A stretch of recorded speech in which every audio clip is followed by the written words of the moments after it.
What's up, everybody? So we're gonna do a little video here of a little wide open throttle pull here for a Hellcat, higher mileage car, 72,000 miles. This one we did a flex tune and bigger injectors. So during the wide open throttle, you can see it get up to about 55, 57, 58, 59, 6,000, and our fuel pressure is already down to 66, up from 80 plus psi. So what we kind of found out is that car's higher mileage with the E and the excess load on the pumps, it's just not cutting it. So it's actually giving you some fuel pressure drop. And then of course once we get out of the throttle, as you can see, the accelerator pedal goes back down to 8. The fuel pressure bumps back up because it really doesn't have a lot of load on it. So what we're going to be doing is a stage 1 drop-in kit on this car, and we're gonna get that rolling. So we'll do a little walkthrough. What's up, everyone? So we're gonna do a little fuel system install on this Hellcat. It's I think that's 16. So we found out on the dyno that it's running out of fuel pressure at higher RPMs after doing a flex tune, which is fine. It's pretty normal for a high mileage car. We just didn't really think about that because most of the cars we do are lower mileage and we don't have to really mess with that kind of stuff. So we'll just kind of go over what we do as far as the fuel system install. I'm actually here on the dyno just because it's already strapped down. It's an easy install. We're going to go ahead and just do it here and then get everything going. So I'm going to pull this panel here, get to the fuel pump control modules, wire that in first, and then we'll start working on the fuel pump. So we'll get that going. So here's our harness. We've got the secondary fuel pump control module, and then we've got the primary one that's already on the car.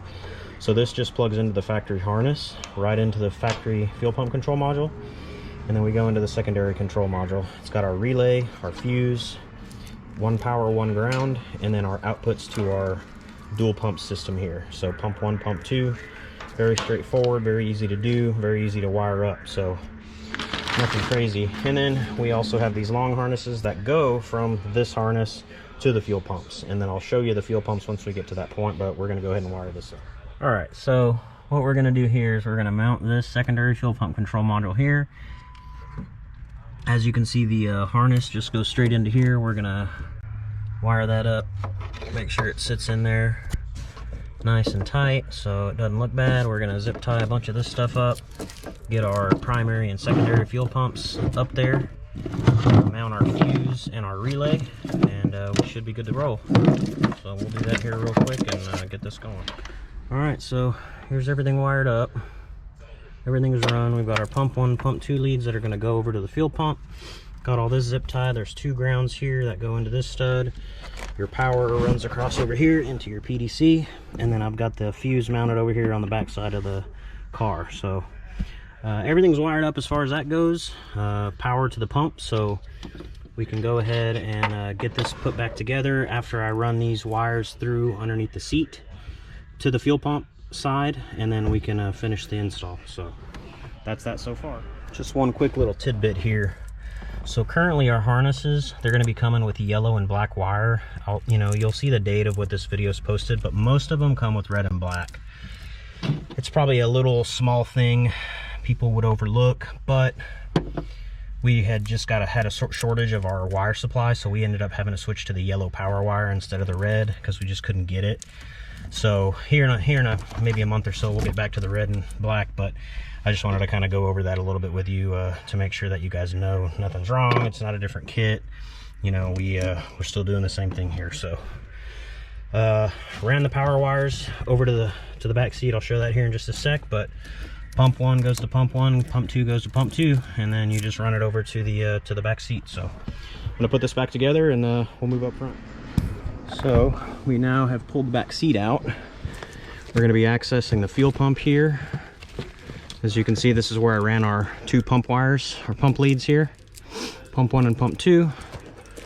And then we'll be pulling this cover, pulling the hat out, and getting ready to wire our fuel level sensor, the one that's inside the tank. The one outside the tank will actually connect to the stock fuel pump. So when we get there, this connector will literally plug into our fuel hat and have no issues at all. So that connector there. But anyway, we'll go ahead and get going, and we'll do the rest of this install and let you know, guys, know how it goes.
Alright, so there we are. So this little tab here has to be taken down just a little bit to get past that bolt. But yeah, now that's on the bottom side of the hat.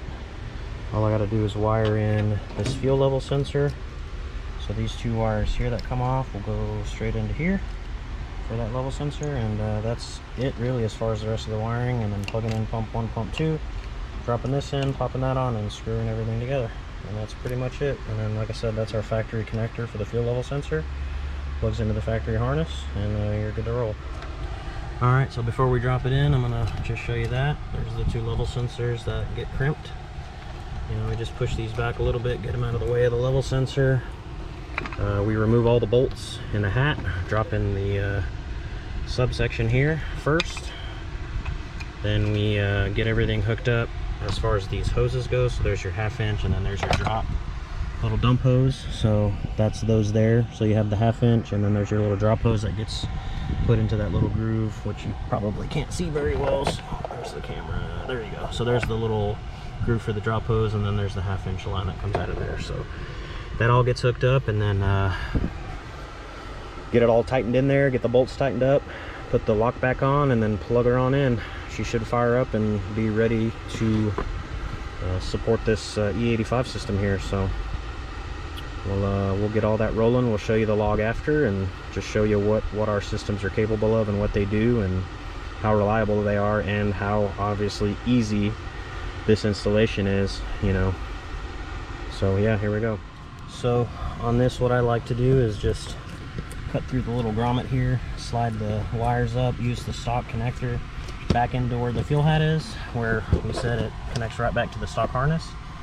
And then we just cover everything up, install the back seat back again, and we're good to roll. So that pretty much completes the whole installation of our drop-in stage 1 fuel system. The stage 1.5, the 2s are all very similar as far as wiring and installation. So I mean, that's how you do it. It's not super hard. So here we are now, all back together. Wouldn't even know it was there. Anyway, close this trunk here, and we'll move up to what's up. So here's our little follow-up video for the wide open throttle pull on this Hellcat. Sorry it took so long to get this video up, but as most of you know, we were broken into at the shop. You know, we're dealing with that stuff, but no big deal.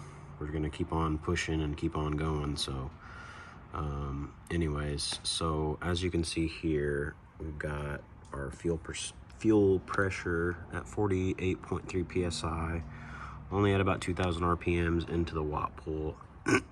As the RPMs go up, 23, 26, 29, 34, our PSI steadily increases.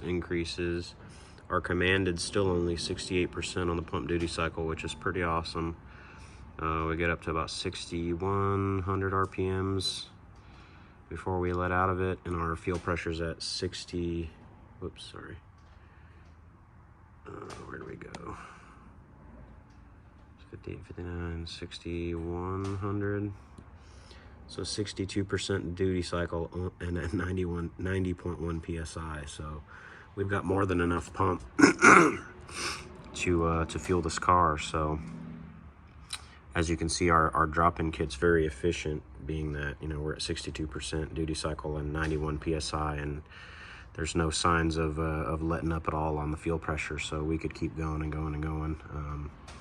I believe we rate these stage 1 drop-ins at, I think it's 1200 horsepower. This car didn't obviously do that. I mean, it's not a lot of mods on it, but it's very capable of doing it, and we're going to keep on going with this build. Once the customer brings us back, we're going to do an upper and a lower pulley, you know, throw some more boost at it, and it's already got headers and everything, so should be a pretty cool build. We'll get there and we'll keep that updated.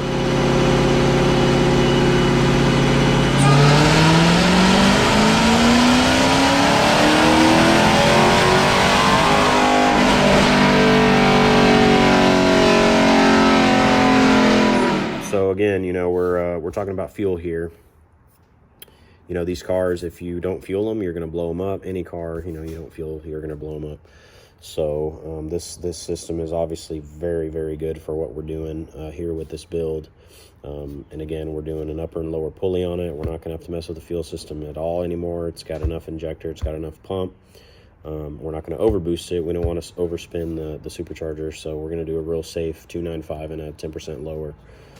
So once we get that rolling, we'll do another dyno pull and see what, you know, horsepower we gain for just the pulleys. So yeah, we're going to keep on going. We'll keep you updated and then go from there. So hope you enjoyed the video. Please like, share, subscribe. You know, let us know what you think. If you have any questions, comments, if you have any issues with anything, or you know, you need to inquire about work, please hit us up through Instagram or Facebook at Tap Performance. You can also go to my personal page, Mopar Maniac Motorsports, on YouTube. I also have the Hellwagon page on Facebook. I've got my Instagram for the Hellwagon. I also help manage the Tap Performance Instagram. So, you know, hit us up anywhere you need to hit us up. That way we can get you in, we can get you going, and then we can help you on these builds. So have a good one. Thanks.